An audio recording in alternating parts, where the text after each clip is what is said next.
Good afternoon, and thank you everyone for joining us today.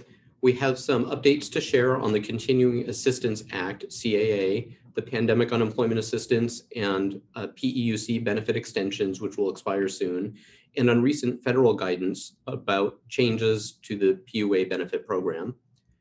Today, we'll continue sharing some pandemic-related economic insights compiled by our research employees.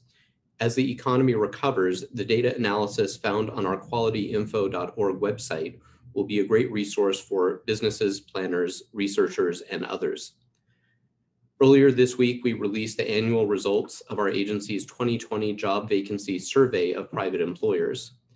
Statewide, the number of job openings at any given time in 2020 was about 22% lower than it was in 2019.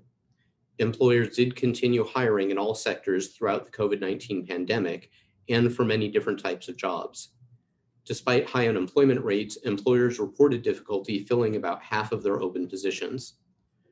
While 2020 was not a typical year for Oregon businesses, many of the characteristics that Oregon employers are looking for in employees didn't change that much during the pandemic recession. Most employers are looking to hire full-time, permanent employees, and about half are looking for employees that have prior experience. Leisure, hospitality, and other service industries, particularly in Northwest Oregon, were those most likely to close or curtail operations as a result of the pandemic.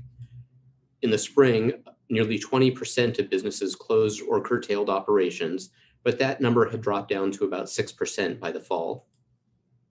Recently, these employment-dense metro areas of the state have moved from the extreme to the high-risk categories, which may help these hard-hit industries.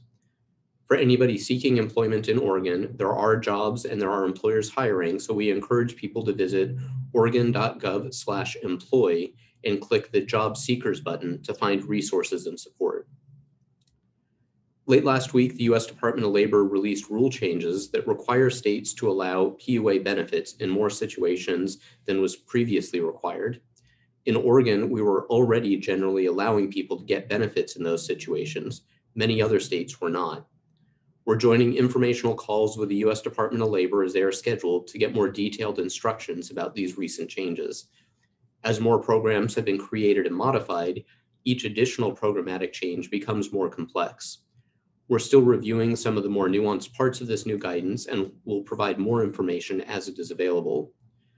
We already know, though, that one of the key goals of this change is something that we were already doing in Oregon, and that's to allow people to get benefits if they don't work under conditions that would require them to violate COVID-19 safety measures. There are some other very detailed parts to this guidance that we were also already doing, such as allowing people to select more than one COVID-19 impact reason and to select different COVID-19 impact reasons on each weekly claim when filing for benefits. We will actively update the public with additional information so they do not need to call us with questions about the new guidance. We'll post updates on Facebook and Twitter and in our weekly email updates, as well as updating our public website. To sign up for our weekly email updates, go to unemployment.oregon.gov and under the quick links section, click the sign up for email updates link. Our weekly emails are available in Spanish and in English. I want to take a moment to explain a couple of terms that people receiving benefits may be seeing in the online claim system or in communications they receive from us. Somebody can stop being eligible for benefits either because they've received all the benefits they are eligible for or because of how much time has passed since they filed their claim. When we say that a person's benefits or their claim is exhausted, it means they have no more benefits available to them because they've already received all of the benefits available under that program. In this type of situation, unless they happen to be eligible for another program, they need to wait and see if Congress passes additional benefit extensions or programs. For right now, they should keep claiming each week until we receive more information. When we say that a person's claim is expired, we're talking about the length of the claim. When a claim reaches the 1-year mark, we automatically send out communications indicating that the claim is expired. And here's what people need to do when they receive that notice. If the person is receiving regular unemployment insurance or PEUC benefits, they need to file a new claim.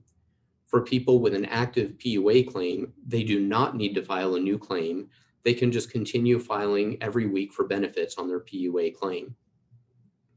We want people to know that both houses of Congress must pass a new stimulus bill and the president must sign the bill before any benefit extensions can be made available. It will take time for us to update our computer systems with the new benefit extensions, and we may have to wait for federal guidance before we can do those updates.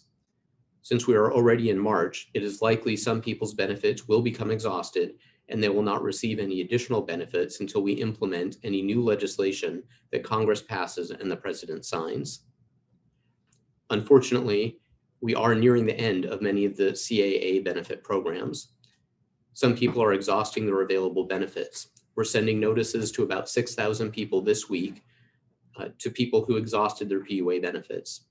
For people who do not exhaust all of the benefits available to them under the Continued Assistance Act, unless there is more federal legislation, those benefits end on March 13th. There is an exception, though, a phase-out period for some people receiving PUA or PEUC benefits. The Continued Assistance Act extension of benefits comes to an end on March 13th, but the phase-out period will provide additional cash assistance to some Oregonians. To qualify for the phase-out period, a person must still have benefits remaining on their PUA or PEUC claim, meaning that it is not exhausted, and they must also file a claim and be paid for benefits for the week ending March 13th. This is a federal requirement, and it's very important that people file a weekly claim for benefits for the week ending March 13th. Otherwise, they will not be eligible for the phase-out period, even if there are benefits remaining on their claim. There are about 133,000 people receiving PUA and PEUC benefits. Some of those people, unfortunately, will lose their benefits on March 13th, while others will be able to continue receiving benefits through some or all of that phase-out period. This week, we also began issuing some federally required notices to people who were overpaid lost wages assistance benefits. The Continued Assistance Act created the ability to waive these overpayments if they were not caused by the person who received the benefits, and if it would be against equity and good conscience to pursue recouping the benefits from them. We're still waiting for guidance from FEMA on the details of their waiver process, but we're including information with the overpayment notices about how people can request a waiver. This will let us more quickly resolve those waiver requests once we get more information from FEMA. We're encouraging people who are overpaid lost wages assistance benefits, but not because of anything they did, to request an overpayment waiver. Our next unemployment webinar is on Thursday, March 11th at 1 p.m. We'll be discussing the new guidance regarding PUA benefits, talking about the phase-out period for PUA and PEUC, and share an update on any new federal benefit extensions that may have passed by then. Simultaneous interpretation will be available in Spanish, Vietnamese, Russian, and Cantonese. To register for the webinar and to view all of the past ones, you can visit unemployment.oregon.gov/webinars. Talking about the amount of benefits that we've paid, between March 15th of 2020 and March 2nd of this year, we've paid $7.9 billion to more than 561,000 people, covering 11.5 million weeks of benefits. Last week alone, we paid about $152 million in benefits to 187,000 people. The total benefits we've paid so far includes about $645 million to over 100,000 people under the PUA program. And as the last year has proven, unemployment benefits are a critical lifeline for so many of us and our neighbors. Our employees are hard at work updating our systems for the federal PUA changes of last week, and they're also laying the groundwork so we can implement program extensions or any new programs passed by Congress. We're committed to minimizing the disruption people are likely to see now that we're so near the expiration of many of the Continued Assistance Act programs.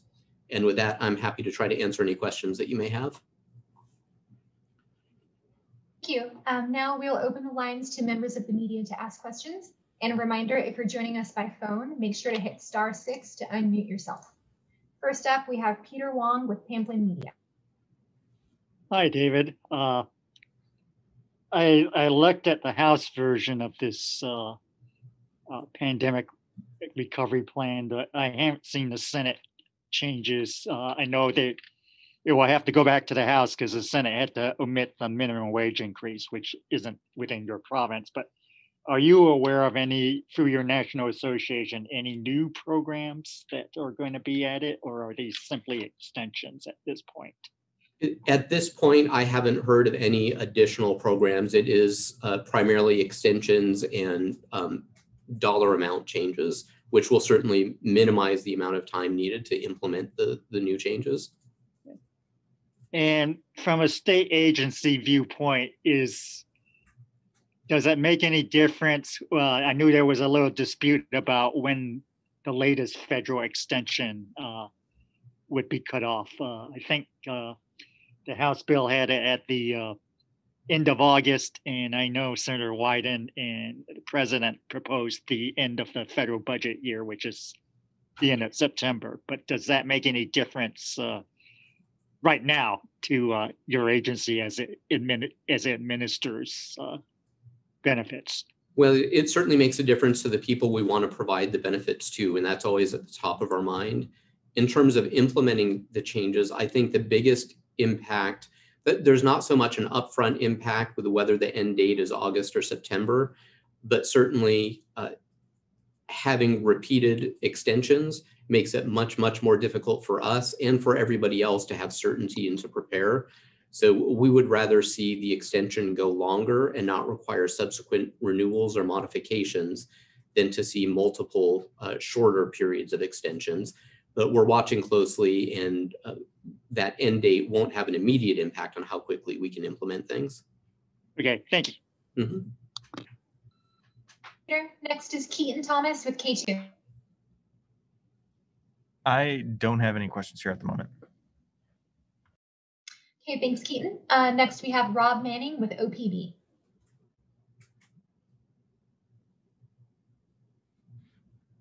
Hi, can you hear me? I can. Okay. My question is about the priority from Senator Wyden and some other members of the U.S. Senate to come up with a way to automate extensions for unemployment programs based on economic conditions. And I wonder what your response is to an approach like that. I think that makes a lot of sense. And actually, in prior work with the National Association of State Workforce Agencies, we've advocated for some modifications to the extended benefits program, which was originally designed to be an automatic extension. But as things have evolved over the decades, it really doesn't meet the needs. And what we've seen in almost every recession for many decades is additional programs having to be created. And each time it creates more confusion and a lot more difficulty. And significantly, it creates delays in getting those benefits to people when they need them the most. So we think it makes a lot of sense to look ahead and plan permanent programs that kick in when economic conditions require, so that Oregon and every other state can build those programs and be ready to implement them right away and not have to learn the programs, train employees, and start to build them when people are already in desperate need of the benefits. And I wonder what kind of hurdles or challenges would you face if senators or new legislation were to try to do that on a relatively short timeline? It will really depend a lot on the details. Certainly, we're moving forward with our modernization efforts, and if there's any structural changes, we'll of course factor that in as we modernize and build those new permanent kind of extension programs in. If it's something that would take place more quickly and actually start paying benefits now or in the near future, it's something that we would need to look at, as we have with all of the other new benefit programs, to see how quickly we could implement it.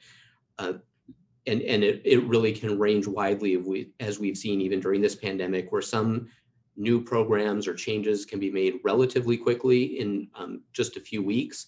We've been able to implement some of the extensions in under a week when we were able to plan ahead enough for them.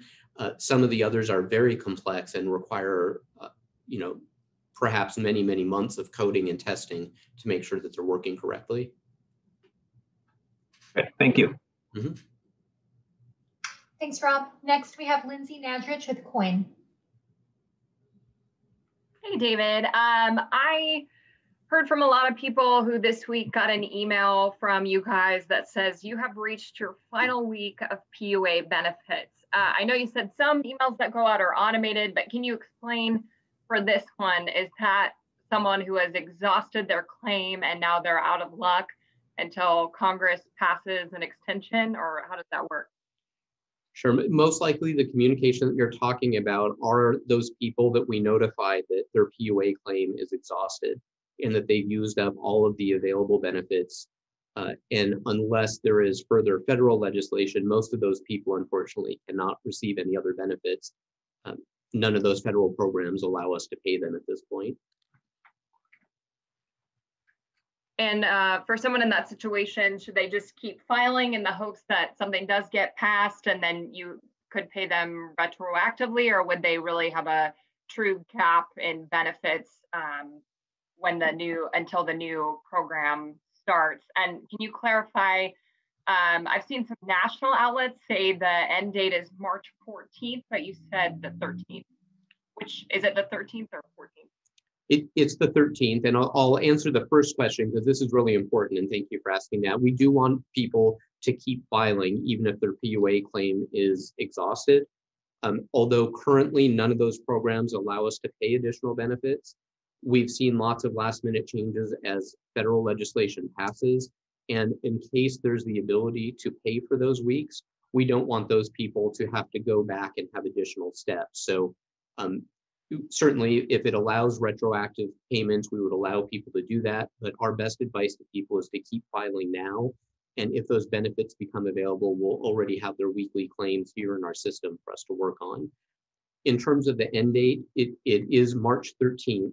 The federal legislation, which is probably what's being talked about in what you're referring to, talks about how the program ends. They expire for weeks that end on or before March 14th. And for every state in the nation, I think except for New York, we have a claim week that runs through March 13th as the last full week. So that would be the last week covered by these programs. And I do have one more if we have time. I don't know if I can ask it now or maybe at the end, since some folks didn't have questions. We can come back if there's time after the other questions. Okay, thank you. Thanks, Lindsay. Next, we have Mike Rogaway with the Oregonian. Hi, David. What are you hearing from the legislature on the business tax and how they would handle things in 2022? There were various proposals out there for limiting the impact on people who had a spike in unemployment last year. Sure. There are a lot of discussions, including a group of legislators that we're providing information to of kind of what some of the policy options are for how they could provide relief and what the short and long-term impacts would be. And I think that they are committed to coming to kind of a bipartisan approach to something that does provide relief. And I think that there's a lot of common ground with some solutions. I don't want to talk about which ones I think they're likely to pick, but I think that they're working on that and that they're anxious to get a bill drafted so that can get more public discussion about the impact it would have. Are there, you mentioned there's sounds like a core group of people working on it. Who would you point me to? Who should I be calling? So Representative Holvey is leading those discussions, and he's someone that's been involved with a lot of the unemployment insurance programs and certainly has been working with legislators from both houses and both parties to get to a good bill. Great, thank you very much. Mm-hmm. Thanks, Mike. Next is Bill Poehler with the Statesman Journal. Hey, David. So last week on there was a call with the Department of Labor where they were announcing the new programs. They were saying that they vaguely said that there was going to be some additional like help for states. Did they have they said anything to you guys about how if there's anything coming, like as far as assistance to the states? No, and I'm not sure which call. We have a lot of different calls with different groups and different parts of our federal partners.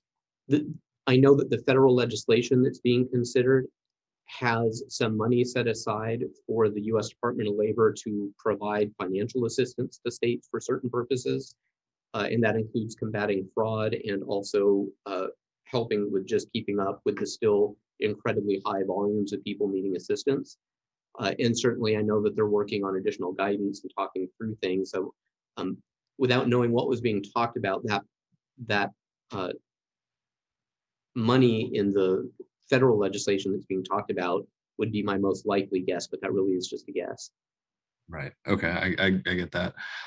Is there for the CAA that benefits that are going to expire on the 13th in this state, is there like a drop dead date of when that bill has to get passed and signed in order to keep from falling off the cliff, as sort of as you were, like as I guess we kind of had happen in December?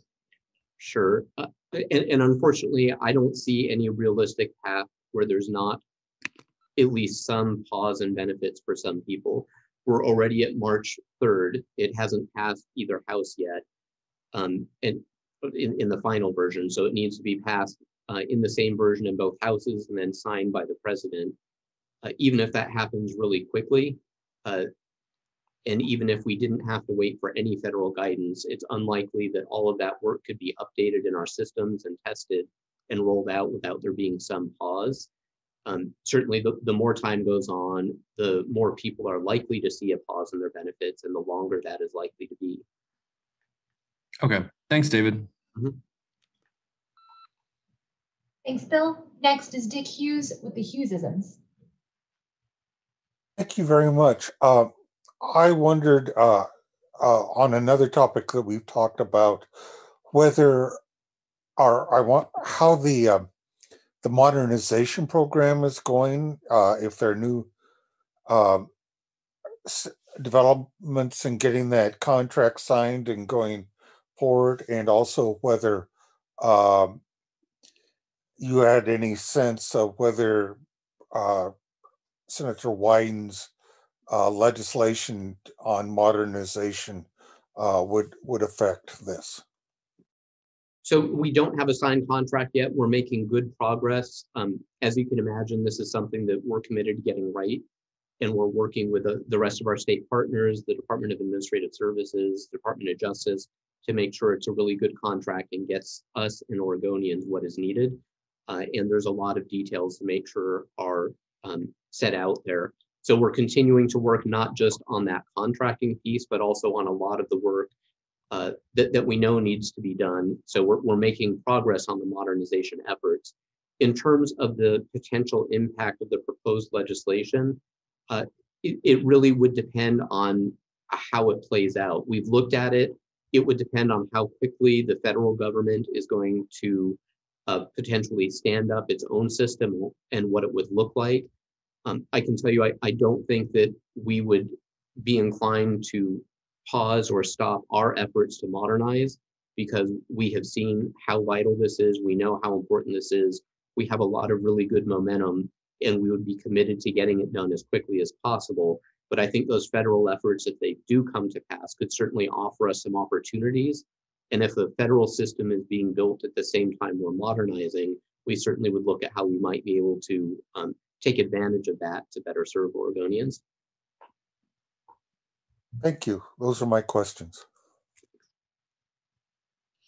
Dick. Next, we have Tom Cusack with Oregon Housing Blog.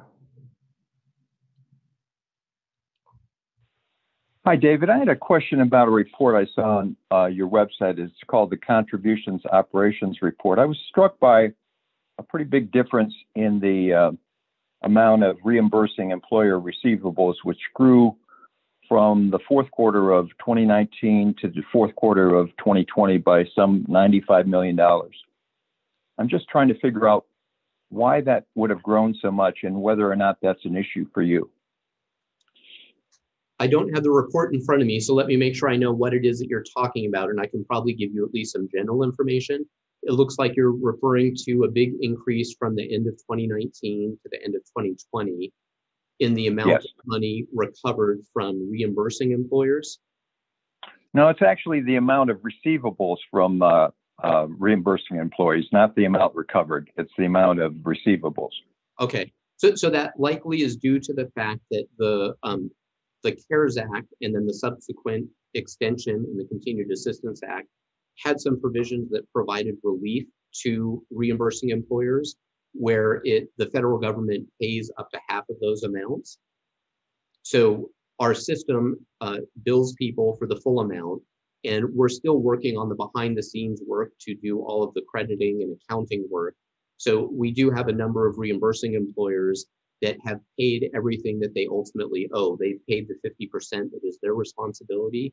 That other 50% may still be showing up in some of those reports as we do that follow-up work to complete the reporting.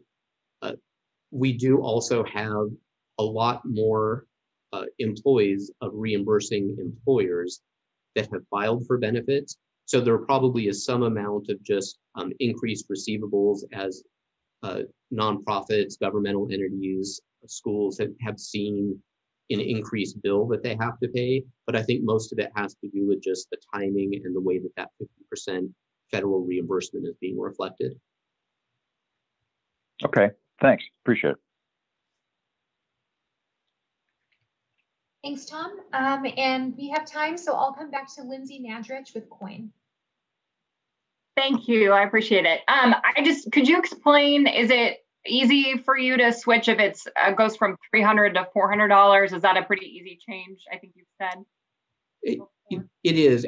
Everything is relative. So certainly just extending a date and no other changes is one of the easiest things that we've seen. If there's also a change of the dollar amount, we can do that. And that's still on the easier side of the modifications that we need to make. Still takes time. We still have to test it carefully.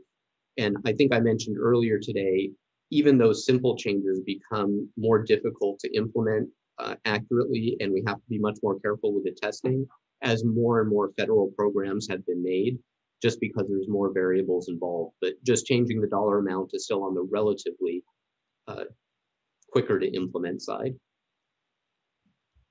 And did you say a number of how many people you think have exhausted benefits already? No, I didn't. The number of people that are on PUA and PEUC right now is about 133,000. I'm trying to find my notes to make sure that I'm looking at the right number. I think that is what you said earlier. Sorry. Yeah. So those are the people that we're most worried about. We do have people that are on other programs that may be using up their benefits, but those are the largest group of people that would face that kind of benefits cliff as the Continued Assistance Act expires. And this is my very last question, I promise. So to qualify for the phase out, someone just has to have benefits left on their claim and file for the week of March 13th. Is that how that works? They have to have benefits left on PUA or PEUC, and they have to file and be paid for that last week, the week ending March 13th. So we're encouraging everyone, if they think they might be eligible, to file for that week, because if they don't file, then they certainly can't get benefits during the phase out period. And that goes through April. Right, I believe it's through April 10th. I don't have that date, but I think it's through April 10th.